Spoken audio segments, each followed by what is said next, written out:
اور ایک اور حدیث ہے جو کم از کم صحیح بخاری میں 4 دفعہ ڈیٹیل کے ساتھ آئی ہے. وہ سیدنا ابو بکر کا خطبہ ہے نبی صلی اللہ علیہ وآلہ وسلم کی وفات کے فوراً بعد. خیر رسول اللہ فاختار الرفیق الاعلی من الجنہ.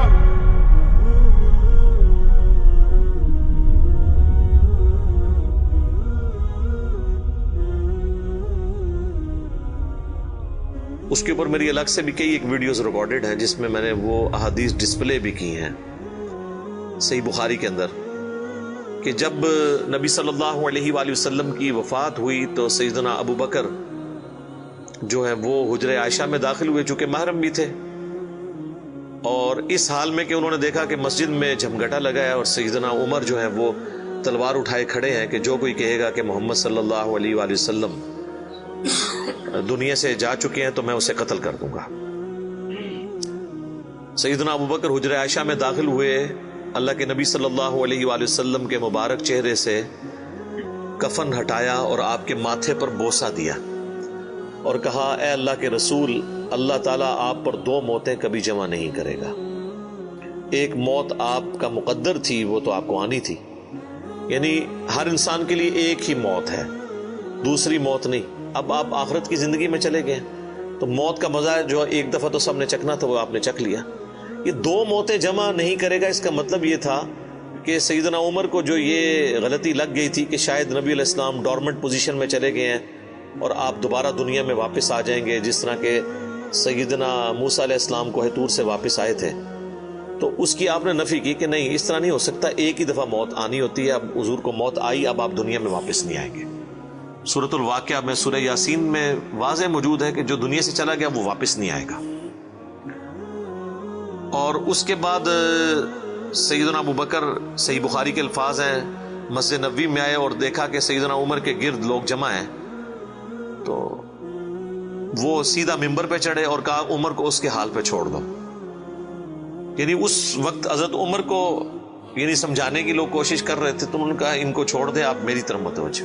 چونکہ سیدنا ابو بکر کا ایک مرتبہ اس حوالے سے سیدنا عمر سے بھاری تھا، لوگ ان کی طرف متوجہ ہوئے تو انہوں نے ممبر پر چڑھتے ہی پہلا جملہ حمد و ثناء کے بعد جو بولا وہ پاکستان کے قانون 295C میں کروڑوں لوگ شاید اسے گستاخانہ جملہ سمجھتے ہیں اگر ان کو پتہ نہ ہو کہ یہ سیدنا ابو بکر کا خطبہ ہے.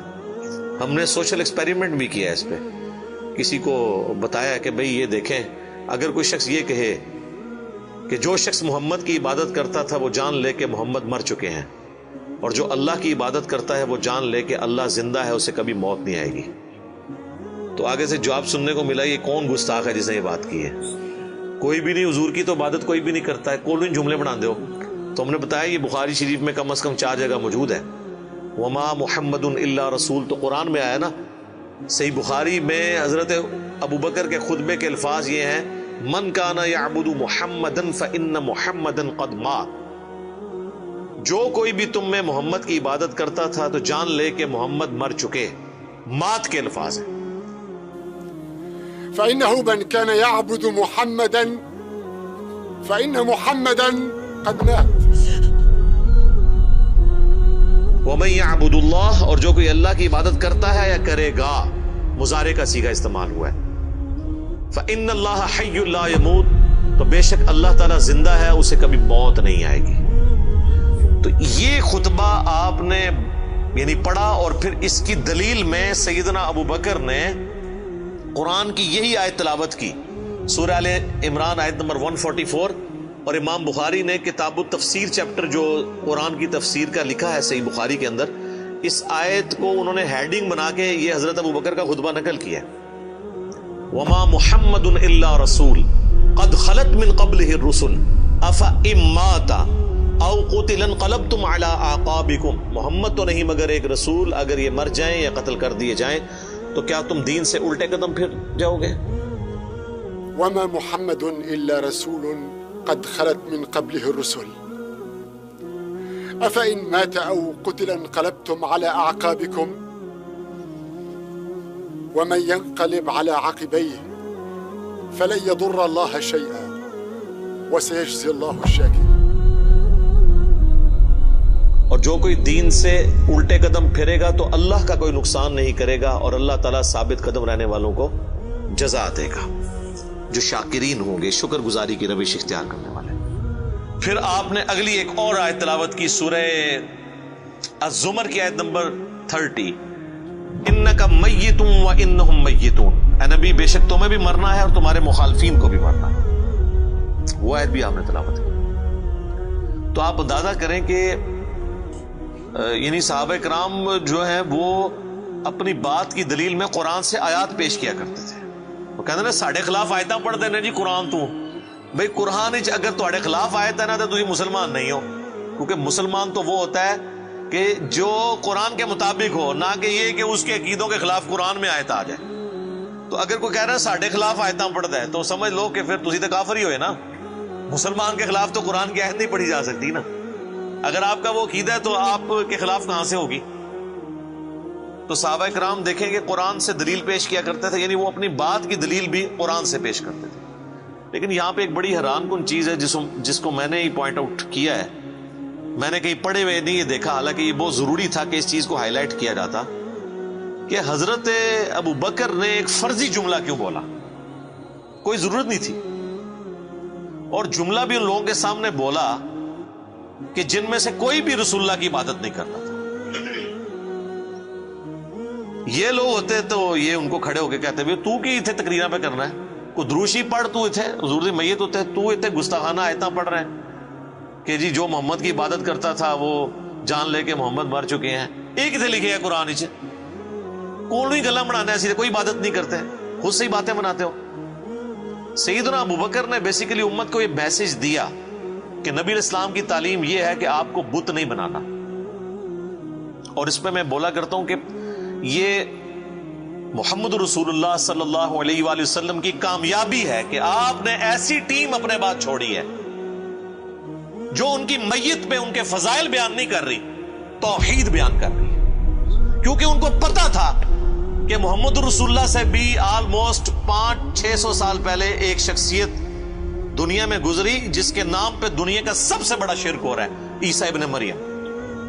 نبی صلی اللہ علیہ وآلہ وسلم نے ایک دوسرا عیسیٰ ابن مریم بن جانا تھا اگر صحابہ کرام شروع میں اس معاملے کو کل نہ کرتے، اور یہ انہوں نے اپنی ذاتی اختراع نہیں تھی، یہ نبی علیہ السلام کی مبارک تربیت کا اثر تھا، کیونکہ صحیح بخاری میں موجود ہے، دیکھنا میری شان کو اس طرح بلند نہ کرنا جس طرح عیسیٰ ابن مریم کے ماننے والوں نے ان کو ان کی شان میں بڑھا دیا، ڈیوینٹی ان کے بارے میں کلیم کر دی۔ میں اللہ کا بندہ اور اس کا رسول ہوں، مجھے اللہ کا بندہ اور اس کا رسول ہی کہنا۔ تو دیکھ لیں سیدنا ابو بکر نے عقیدہ توحید اس وقت امت میں راسخ کیا۔ یہاں تو کوئی پیر کوئی بزرگ مر جاتا ہے نا تو اس کی شان میں نغمے بنا لیے جاتے ہیں۔ یہ بھی دیکھ لیں آپ، کل خادم رضوی صاحب کی ڈیتھ کے اوپر وہ کسی نے راتوں رات بیٹھ کے ترانہ بھی لکھ لیا ہے، اور وہ ترانہ انہوں نے بڑے اچھے انداز میں اس کو گا بھی دیا ہے، اور ان کی میت کے اوپر وہ چل بھی رہا ہے۔ اور نبی علیہ السلام سے زیادہ تو کوئی تعریف کے لائق نہیں ہے نا مخلوقات میں، لیکن آپ کی میت کے اوپر کوئی درود شریف کی کوئی گھیٹیاں نہیں پڑیاں جا رہی ہیں، کوئی چادر نہیں کھلاری ہوئی، توحید کا خطبہ بیان ہو رہا ہے کہ اللہ کے نبی فوت ہو چکے ہیں۔ سیدنا عمر کے الفاظ ہیں صحیح بخاری میں، جب میں نے ابو بکر کا یہ خطبہ سنا تو میری ٹانگیں میرے جسم کا بوجھ نہیں اٹھا سکی۔ اچھا، آپ لوگ قرآن و حدیث سنتے ہیں تو غصہ آ جاتا ہے، صحابہ قرآن و حدیث اپنے عقیدے کے خلاف سنتے تھے نا تو ان کی ٹانگیں ان کے جسم کا بوجھ نہیں اٹھاتی تھی، وہ اتنے پشیمان ہوتے تھے کہ میں غلط کانسیپٹ کے اوپر ہوں، میں فوراً رجوع کروں۔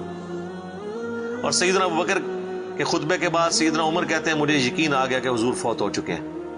اور پھر بخاری کے الفاظ ہیں، صحابہ کہتے ہیں کہ ہم کئی دن تک ہماری یہ حالت تھی، جب ہم ایک دوسرے کو ملتے تھے نا تو ہم یہ آیت سناتے تھے، وما محمد الا رسول قد خلت من قبلہ الرسل، یہ سورہ آل عمران کی آیت نمبر 144، تاکہ ہمیں یہ یقین آ جائے کہ نبی علیہ السلام دنیا سے جا چکے ہیں۔ ایک دوسرے کو یہ آیت سنایا کرتے تھے، گستاخانہ آیت، یہ تو گستاخانہ ہی کہتے ہیں نا۔ یہ ہوتے تھے جناب ایک دوسرے نو جناب کچھ اور ہی سنا دے، نعتاں سنا دے رہتے۔ تو صحابہ نے ظاہر ہے انہوں نے تو مشن لے کے چلنا تھا نا، ان کو تو پتا تھا کہ پیغمبر کا کام ہے اللہ کا پیغام دنیا تک پہنچانا، اس کے بعد وہ امت کے کام حوالے کر کے چلے گئے ہیں۔ اب پیغمبر کے ساتھ نسبت اس کی ہوگی، محمد رسول اللہ کا لاڈلا قیامت کے دن وہ ہوگا، حضور کی شفاعت کا حقدار وہ شخص ہوگا جو نبی الاسلام کے مشن کو آگے لے کے چلے گا۔ یہ نہیں ہے کہ جو جتنا اونچا نعرہ مارے گا۔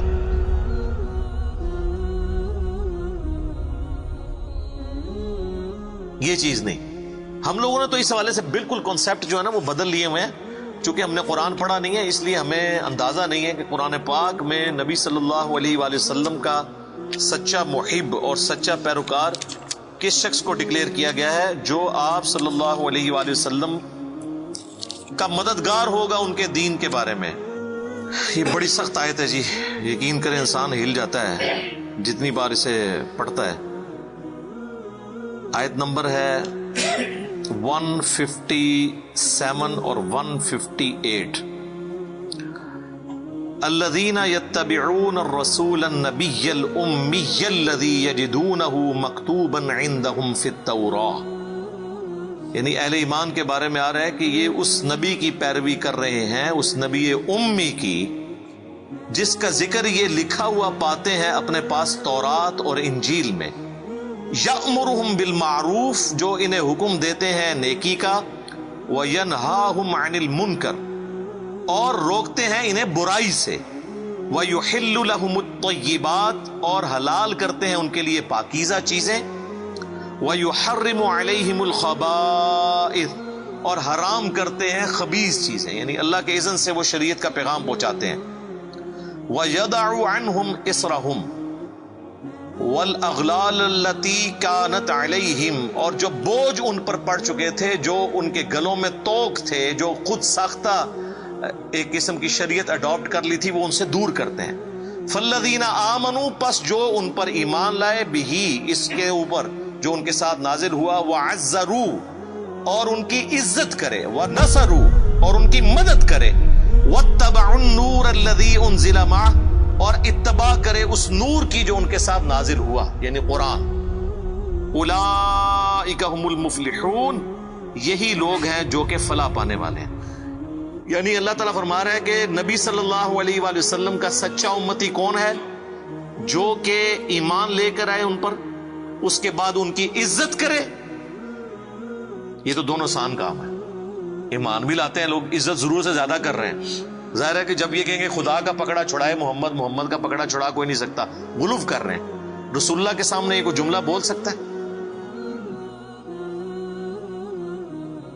اللہ جس کو پکڑ لے گا نا، نبی الاسلام اس کو چھڑوائیں گے نہیں، نبی الاسلام چھڑوائیں گے اس کو جس کو چھوڑنے کا اللہ اذن دے گا۔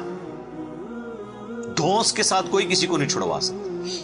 شفاعت بالاذن ہے، ہر دفعہ نبی الاسلام جا کے سجدہ کریں گے اور اللہ تعالیٰ اذن عطا فرمائے گا اور مقرر کرے گا تعداد کہ اتنے لوگوں کو جن کا ایمان اس لیول کا ہے اب ان کو نکال لیں، جن کا ایمان اس لیول کا ہے ان کو نکال لیں۔ نبی الاسلام اپنی مرضی سے کچھ نہیں کر سکتے، یہ تو عقیدہ ہی گستاخانہ ہے۔ تو اللہ تعالیٰ ہمارا ایمان لاؤ اس نبی کے اوپر، عزت کرو، وَنَصَرُوا، اور مدد کرو ان کی کاز میں، ان کے مشن میں، وَاتَّبَعُوا النُّورَ الَّذِي أُنزِلَ مَعَهُ، اور اتباع کرو اس نور کی جو ان کے ساتھ نازل ہوا، یعنی قرآن۔ اولئک هم المفلحون، ایسے لوگ ہیں فلاح پانے والے، یہ لوگ فلاح پائیں گے۔